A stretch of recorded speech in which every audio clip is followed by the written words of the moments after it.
Halo semuanya, Assalamualaikum warahmatullahi wabarakatuh. Jadi di video kali ini aku akan mempresentasikan mengenai migrasi ke AWS Cloud, membangun masa depan teknologi yang stabil. Proposal ini membahas migrasi server Anda dari infrastruktur lokal ke AWS Cloud, meningkatkan performa, keamanan, dan keandalan sistem. Mengapa sih kita harus migrasi ke AWS Cloud? Itu yang pertama, peningkatan performa. Skalabilitas elastis dan sumber daya komputasi tinggi AWS memastikan aplikasi berjalan lebih cepat dan responsif. Yang kedua, keamanan unggul. Manfaatkan infrastruktur keamanan AWS kelas dunia dan kepatuhan standar global untuk melindungi data Anda. Yang ketiga itu keandalan tinggi. Arsitektur redundan AWS mengurangi resiko downtime dan ketersediaan sistem yang berkelanjutan. Yang keempat, efisiensi biaya. Beralih dari CAPEX ke OPEX dengan model bayar sesuai penggunaan menghilangkan biaya pemeliharaan infrastruktur lokal. Lalu, apa yang akan dimigrasikan? Migrasi ini akan mencakup berbagai komponen inti infrastruktur Anda. Mulai dari server dan aplikasi pertama, di situ server aplikasi dan web, database perusahaan, sistem manajemen konten, aplikasi lini bisnis yang penting. Lalu ada juga penyimpanan data, penyimpanan file terpusat atau file storage, ada cadangan dan arsip data, solusi disaster recovery. Bagaimana kami melakukan migrasi ini? Di sini kami punya 5 fase.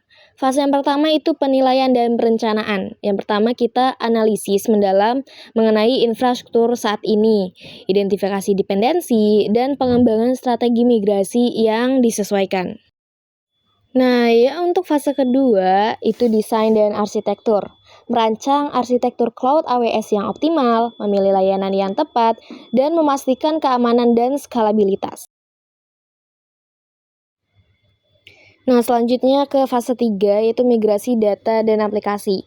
Eksekusi migrasi data menggunakan alat AWS Migration Hub dan relokasi aplikasi dengan minimal downtime. Lalu di fase 4 itu ada pengujian dan validasi. Pengujian komprehensif untuk memastikan semua sistem berfungsi dengan baik di lingkungan AWS dan memenuhi ekspektasi performa.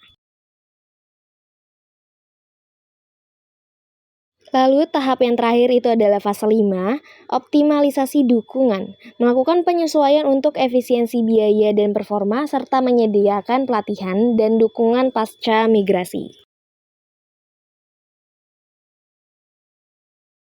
Nah, AWS itu merupakan solusi cloud yang stabil dan inovatif. AWS menawarkan beragam layanan yang akan menjadi tulang punggung infrastruktur baru Anda. Nah, dengan AWS, Anda mendapatkan stabilitas, skalabilitas, dan inovasi yang berkelanjutan untuk mendukung pertumbuhan bisnis Anda. Oke, jadi itu presentasi mengenai migrasi ke AWS Cloud. Nah, kenapa sih kita harus migrasi ke AWS Cloud? Itu ya antara lain untuk meningkatkan performa, keamanan, dan keandalan sistem. Baik, itu saja dari saya. Banyak kurangnya mohon maaf. Saya pamit undur diri. Wassalamualaikum warahmatullahi wabarakatuh.